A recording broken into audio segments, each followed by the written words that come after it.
So, continuing from the last tutorial that we did on creating a human head for visual effects or animation, we already have the image plane set up, and now what I want to start off by doing is creating an object, a cube, and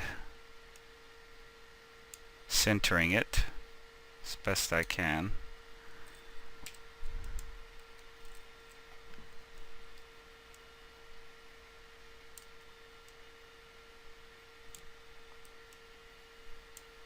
So in this top view, I'm holding X down so it snaps to the grid, X-axis.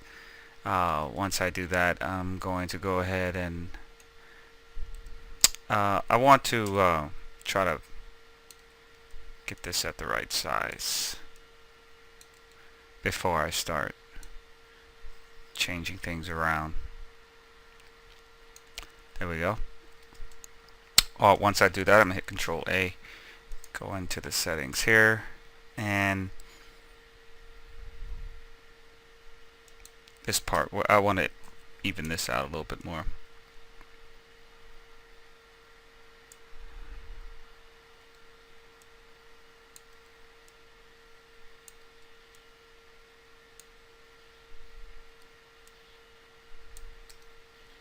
So the head slightly turned. That's going to be a problem. Well, it's not going to be a problem. It's just not going to match up 100% from the left to right side. But that's okay because we're really going to be modeling one side, which then will reflect the other side. Once I do that, I want to split this. On the side, I want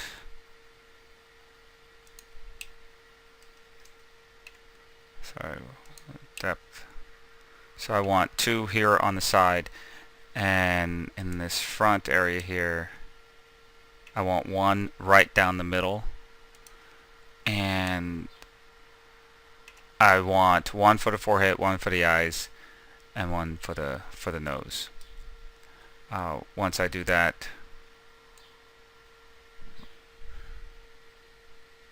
I can start manipulating the vertices.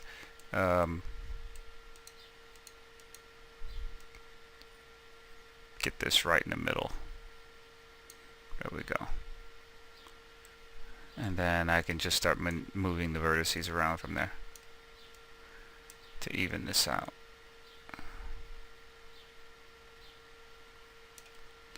So that should be okay. And then I'm going to start moving the vertices around.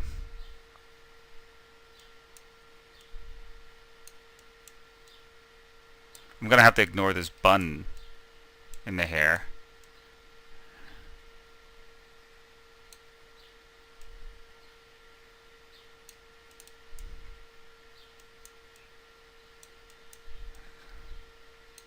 So it's just a little bit at a time.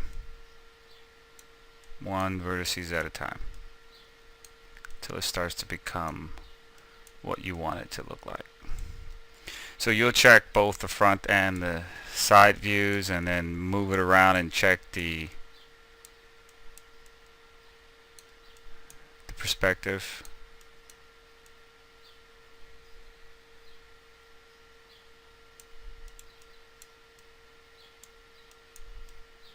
And it's always going to look like you got such a long way to go in the beginning.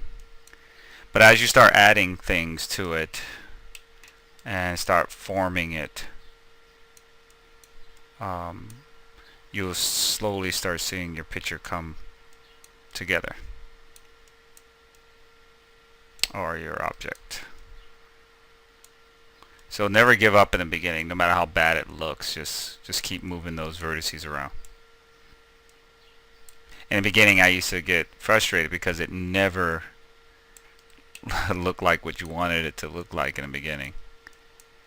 But you got to stick with it. And then eventually, you'll start seeing objects and things in everyday life. You'll start seeing primitives. The primitives, like how to make something from a primitive in everyday life. The more you get used to doing this. Now what I did was I manipulated both sides. Was really That's not really, we didn't have to do that because what we want to eventually do is go ahead and select this, select the face. I'm going to delete one side of this face.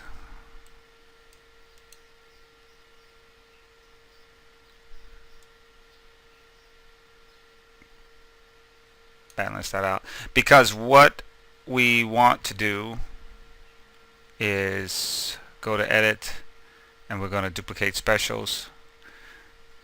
I'm going to reset this. I'm going to go to scale and -X, put -X. Everything else is pretty much the same, and hit apply. And now what I have is an instance. I'm going to move this over just a little bit.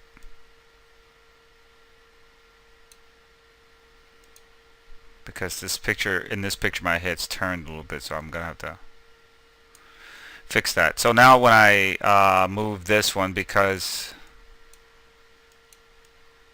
oh no, it didn't, hold on.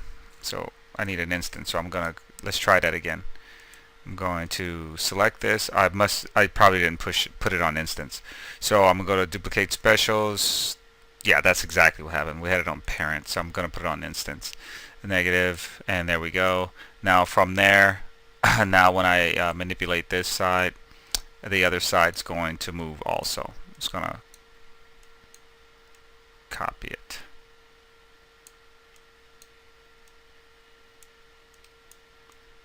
Which is what we could have done before we started moving all those points around from one side to the other.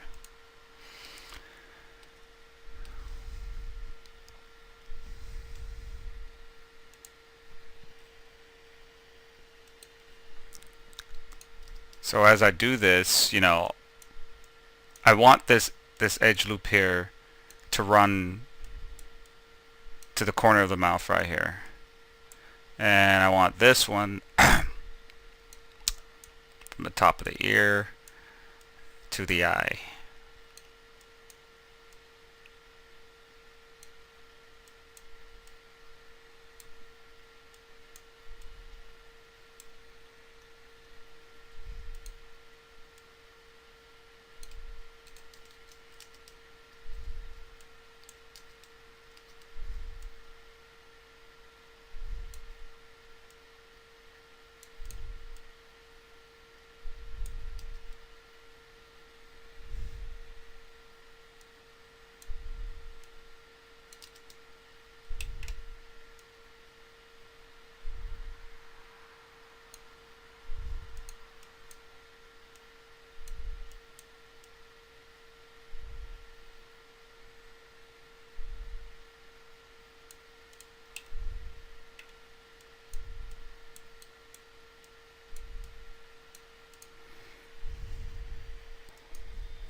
Alright, so we want to now start our roadmap to the mouth and the eyes, and so I'm going to go into my object mode. I'm gonna hold the shift, right click, and go to multi-cut tool. And if you don't have multi-cut tool, you just go to split polygon tool. It does the same thing. So I'm gonna start making this sort of triangle. Enter. When we're done, it won't be a triangle, it's going to be quads. Oh, it went to the back. Select there. There we go. We're just kind of making a roadmap for the mouth and the eyes, and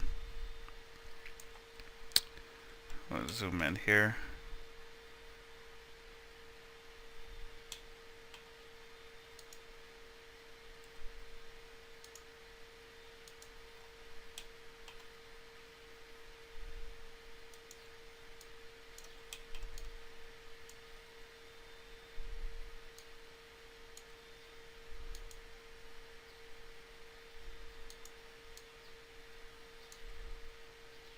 I'm not sure if this will work with this tool, but it's worth a try.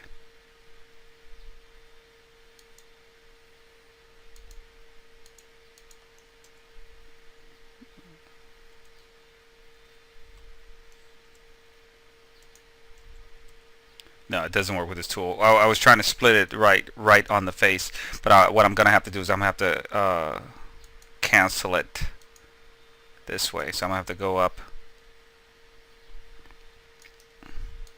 to go here, and I'm gonna have to cancel it something like this, and then I'm gonna have to go from here down to there.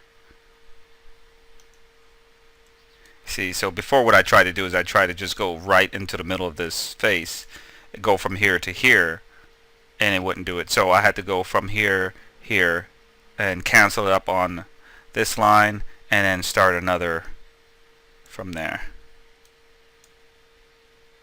So I want this to go from here to here, and I want it to select into the center. From there I'm gonna have this come from here. It's gonna go all the way through this eye, and I want it to penetrate right into the center of the mouth, right there.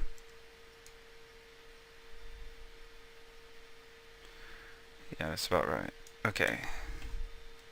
And I also want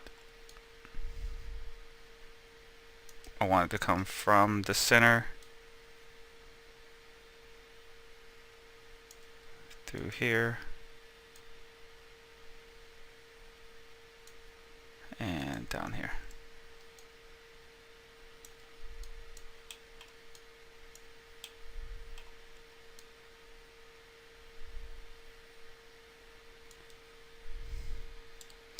So all the animators agree that this is kind of not this is the way to do it, but there's many ways you can start structuring the mouth and the eyes and stuff. This is based off of the fact that we need an edge loop around the mouth in order for it to animate properly. When you're speaking of animation, this is why you specify what sort of model you are creating, because you could be making a model that really doesn't need to animate. It could be a mask, so you don't have to follow these rules and regulations and stuff for later use and for animation. But when we're dealing with something that has to be more realistic, something that has to animate like the human mouth has to, then you have to be able to make these edge loops around the face and the mouth. And if you really look at a picture of the face, the muscles in the face, you'll see it right off the bat that you have this edge loop here. You got you got a loop here.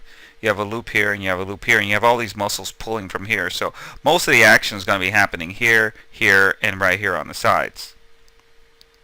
But this has to be able to make all the different forms that the mouth makes. Now, you may have a better way to do it, but it's easier to kind of go by what's already been tested and what's already been improved, tested and proven throughout 3D modeling. So you don't actually have to lay it out this way. There's many ways to do it. I've seen it done like 5 or 6 different ways. So this is the way we're doing it today, and maybe next time we'll do it a different way. And keep in mind, this part right here will eventually be the eye socket. It will not be the eye itself. We're going to do that by using a sphere.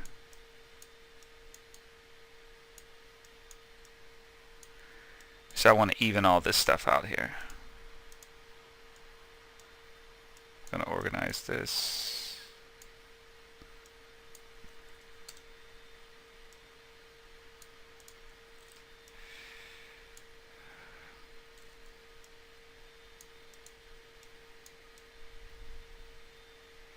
And I'm going to have to even out my picture, obviously. I'm going to take this and delete that out.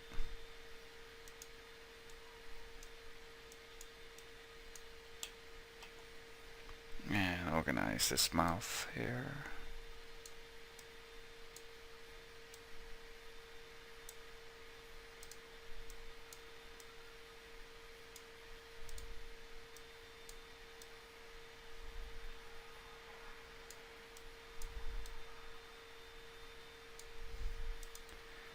So there must be a part missing here. Let me see. Right, there's a part missing here. So I need to come from here to here. There we go. Hopefully I didn't mess everybody up by not having that there.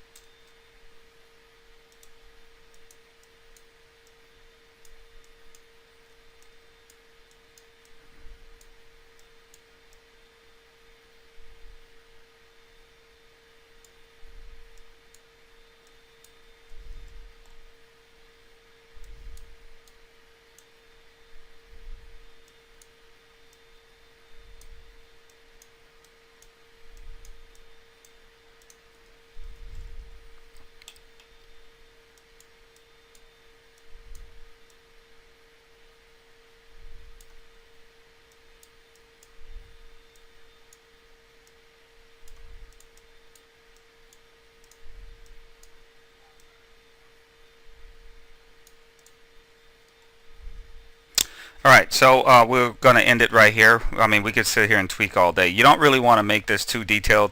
You kind of want to go through it and kind of rough it out and then move on from there. Don't spend too much time tweaking it and moving things around for perfection, because you'll just be wasting your time. Alright, so we're going to go ahead and refine this in the next lesson and start adding more detail to the face.